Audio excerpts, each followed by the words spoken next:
Halo, aku Miss Rosi, founder Menuju Dua Garis, dan ini suamiku. Chef Ken.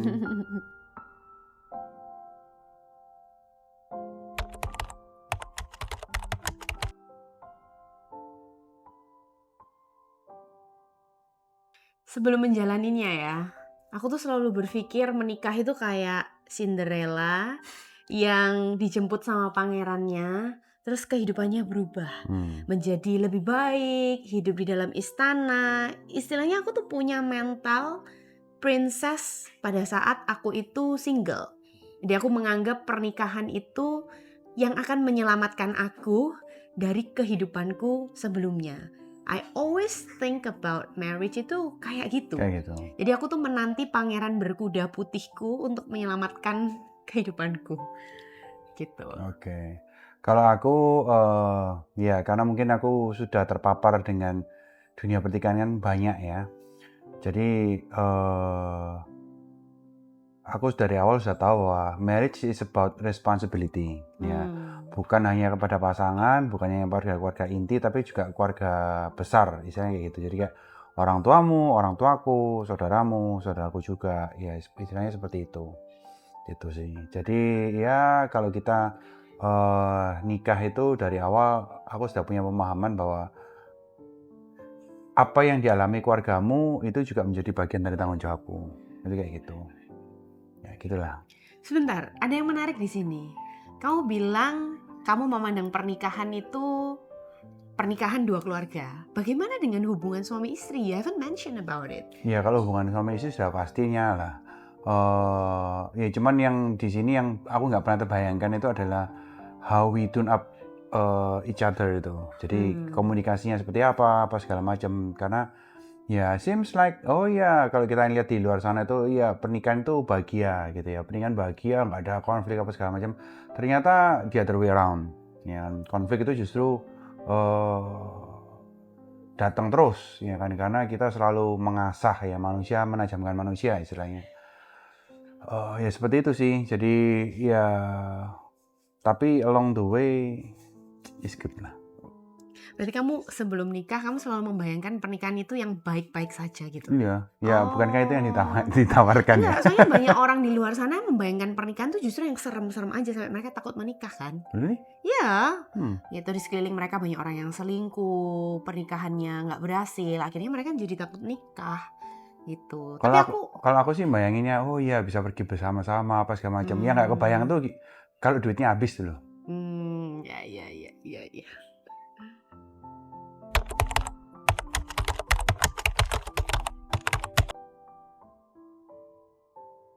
You wanna go first? Kapan punya anak? Wow, itu pertanyaan yang pamungkas sih. Kapan merasanya itu karena mungkin di awal itu aku sudah tahu bahwa punya masalah dengan sperma ya. Jadi merasa tertekan itu ya sudah dari awal karena aku sudah tahu perjalanannya itu susah banget. Dan ya sampai ke sini ternyata bukan susah banget, susah setengah mati istilahnya gitu. Ya kan, mau sampai keluar duit berapa puluh juta, berapa ratus juta itu susah. Ya kan, jadi kalau ngelihat orang di luar sana itu punya anak itu enak gitu ya, langsung baru nikah sudah bisa langsung punya anak itu rasanya kayak gimana gitu kalau ngelihat anaknya itu kayak ditelantarkan apa segala macam. Ya itulah beratnya itu dari awal kalau saya, karena saya tahu. Kalau aku merasa berat itu saat melihat orang-orang di sekelilingku itu of course sudah punya anak gitu. Dimulai dari teman-teman, terus saudara, terus sekarang mahasiswa kita gitu yang sebenarnya usianya tuh jauh di bawah kita. Mereka sudah punya anak, anak kedua, anak ketiga gitu. Dan yang paling terutama yang membuat aku sangat tertekan itu lebih ke karena aku merasa usia itu maju terus. Kayak I'm nearly 40 gitu, sementara aku belum punya anak. Terus kayak bayangan bahwa kalaupun tahun ini aku hamil dan punya anak, aku akan jadi orang tua yang tua gitu. Bayangin aku umur 40 punya anak. Anakku masuk SD, aku udah umur 46. I mean, wow, dikala banyak mama-mama yang nganterin anaknya SD itu usianya sekitar mungkin 28 tahun, 30 tahun. I'm 46 gitu, kayak what gitu, makin bikin tertekan sih. Pokoknya kalau kita punya anak besok ngantar sekolah, asal jangan ada yang manggil, "Oh, ama," gitu ya. Awas aja yang berani kayak gitu.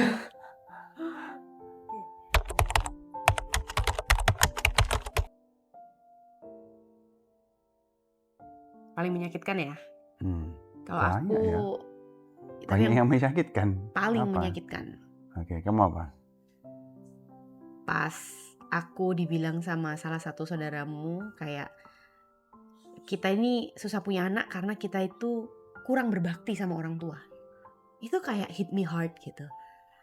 Padahal kayak kita berpikir, hah, kurang berbakti gitu, kayak nggak habis pikir gitu. Ya, Dan itu diucapkan oleh keluarga terdekat gitu. ya itu orang kadang nggak pernah tahu ya, maksudnya perjuangan kita itu seperti apa segala macam. Itu people will never know and will never understand, maksudnya season apa yang kita lalui gitu. Ya, enak bagi mereka memang untuk mengucapkan hal-hal seperti itu, enteng ya kan, karena apa, ngomong itu kan cuman hanya mengeluarkan udara dari mulut kita kan, misalnya seperti itu. Ya gampang sih. Kalau aku itu yang paling nggak enak, yang paling menyakitkan itu adalah ketika dibilang apa ya, mandul lah, terus kemudian dibilang nggak titis lah. Jadi gurauan-gurauan yang kita itu kalau mendengar itu either kita diem, pengen marah, atau ketawa asem. Istilahnya kayak gitu. Soalnya bingung gimana harus menanggapinya ya. Mau dipukul kok ya rasanya seperti apa ya, promoting violence kayak gitu, tapi orang yang macam kayak gini tuh harus diajarin sesuatu ya kan, karena it's impolite ya, it's impolite.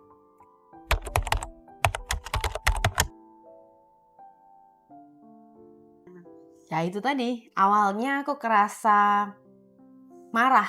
Ya, ada momen-momen aku kerasa aku marah ngelihat orang-orang di sekitarku udah hamil, menikmati peran sebagai ibu gitu. Terus mereka udah gak cari lagi, mereka udah gak lagi nyari aku untuk ngobrol tentang anak mereka karena aku udah gak relate gitu. Mereka udah gak pernah share tentang kehidupan mereka karena I feel like ya aku memang gak relate. Jadi aku merasanya I'm left behind gitu. Aku kerasa ketinggalan gitu.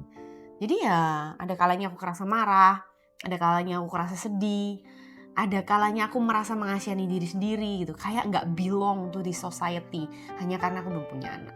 Itu sih. Kalau aku B aja sih. B aja ya. B aja. Cuman kadang lihat mereka tuh ya ada irinya ada, cuman ya mostly biasa aja gitu, karena ya irinya itu cuma ngeliat, hi kamu kok bisa ya, aku kok belum ya, kayak gitu loh.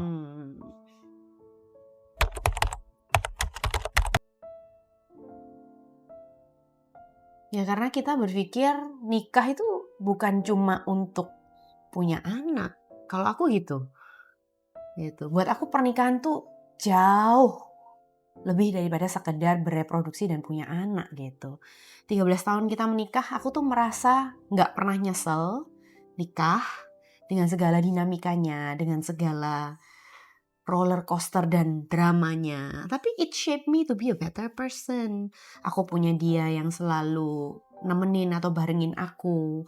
Walaupun gak selalu barengin fisik, tapi knowing that you have someone untuk berbagi segala hal yang aku alami dan jalani dalam kehidupan ini, baik yang menyenangkan, baik yang menyedihkan. I know that I'm not alone in this world, in this marriage gitu. Aku punya kamu gitu. Menurutku ya itu. Menurutku ini bukan soal bertahan atau enggak sih kalau tentang punya anak ya. I mean kayak ya udah kita punya kondisi kayak gini, ayo kita hadapi dan jalani bersama. Ini bukan bertahan, ini tentang menjalani kok. Bagaimana berproses dalam perjalanan ini. Kalau dibilang bertahan kok kayak seolah-olah tidak enjoy dengan perjalanan ini. Enggak sih. Aku merasa ya kita berproses sama-sama menjalani ini.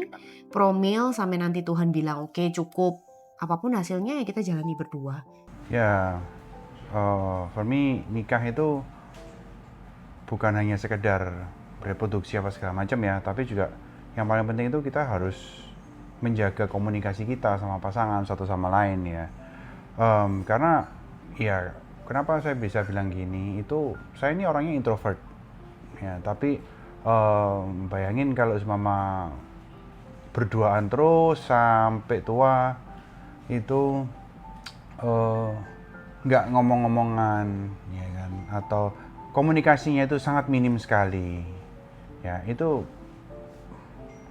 I don't know, mungkin pernikahan kita seems like apa ya, still ya gitu. Jadi it's not about just having kids atau kepentingan reproduksi atau punya anak atau segala macam, tapi bonding between husband and wife itu harus lebih kuat lagi ya. Nah, caranya kita sih yang kita pelajari itu juga salah satunya belajar untuk selalu mengutarakan apa yang ada di hatinya kita, how we feel, bahkan sekecil apapun, terus kemudian mengemukakan bagaimana kita menerima perlakuan pasangan kita atau kita sebaliknya ya. Tapi yang paling penting juga berlandaskan dengan Tuhan ya. Terus kemudian juga harus berlandaskan dengan kemampuan kita untuk menyampaikan hal itu tanpa emosi. Itu penting banget soalnya.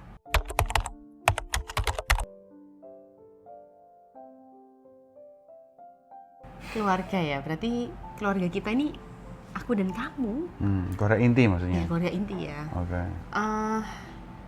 Keluarga buat aku tuh artinya gede banget, tempat aku bersandar, tempat aku selalu pulang, tempat aku share everything, tempat aku jadi diriku sendiri, tempat aku pulang, tempat aku lari, tempat aku minta perlindungan, tempat aku bisa bener-bener apa ya, datang ke kamu kayak dengan hati yang sangat letih, lemah, lesu gitu, tempat aku berbagi segalanya, tempat aku mencurahkan semuanya. Buat aku keluarga itu support system, orang yang pertama yang aku cari untuk aku kabarin segala sesuatu yang terjadi pada aku.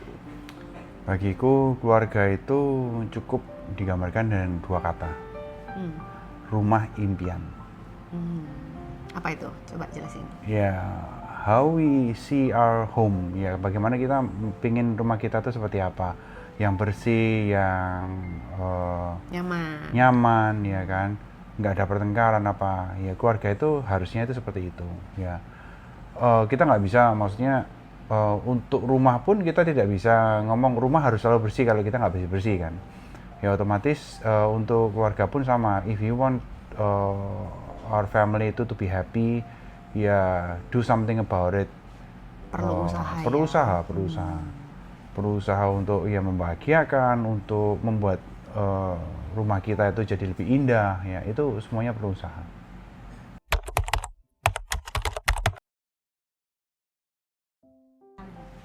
Belum lengkap. Kenapa emangnya? Oh, tentang anak ya maksudnya ya. Ya, aku merasa di dunia ini ada hal-hal yang nggak bisa kita kontrol, ada hal-hal yang di luar kedaulatan kita, ada hal-hal yang memang Tuhan taruh dalam hidup kita. Emang kalau emang pernikahan kita dibilang nggak lengkap kalau kita belum punya anak, ya mungkin gitu ya, mungkin perannya nggak lengkap karena kita bukan papa dan mama. Tapi ya udah, pasti kita punya purpose atau tujuannya sendiri. Aku bakalan jawab gitu sih. Gak apa-apa, karena emang mungkin ini yang Tuhan taruh dan Tuhan percayakan ke kita. Ya udah gitu, mari mengerjakan yang terbaik gitu. Kalau aku, kalau dibilang keluarga anak lengkap, ya mungkin agak susah juga ya untuk membalas atau apa ya, mengcounter omongan kayak gitu. Karena ya pada kenyataannya memang kalau kita melihat pernikahan atau keluarga itu dari sudut pandang beranak pinak istilahnya, ya emang belum lengkap gitu. Tapi ya along the way kita nikah itu mau cari apa sih? Mau cari bahagia atau mau cari anak istilahnya. Kalau mau cari anak sih gampang ya kan, kamu tinggal adopsi orang apa segala macem kayak apa, itu mungkin bisa mudah. Tapi kalau kita mau cari kebahagiaan itu tidak selalu berasal dari anak aja loh ya kan. Kebahagiaan itu bisa datang dari banyak hal ya kan. Sampai detik ini pun kalau kita bicara masalah keluarganya belum komplit apa segala macam, ya mungkin, tapi kita sangat bahagia kok.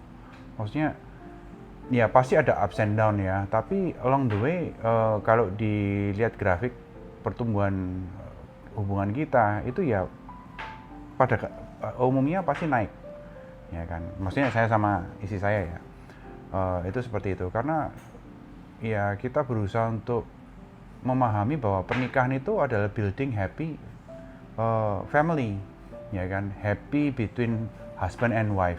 Punya anak itu bonus dari Tuhan, ya. Punya anak itu adalah sebuah istilahnya privilege yang bisa dirasakan ketika Tuhan tuh kasih kita, misalnya seperti itu. Toh kita juga bukan peternakan, kita ini pernikahan, ya. Jokes Oh, bapak-bapak. emang kamu bahagia nikah sama aku? Apa yang Bahagia. bikin bahagia? Punya istri yang bisa memahami, terus punya istri yang bisa apa ya, support, ya kan. Punya istri yang paling penting itu punya istri yang bisa mengerti suaminya gimana. Tapi mukanya kok kelihatannya sumpek gitu ya Bapak ya? Enggak ya? Enggak kok. Itu perasaanmu itu persepsimu itu.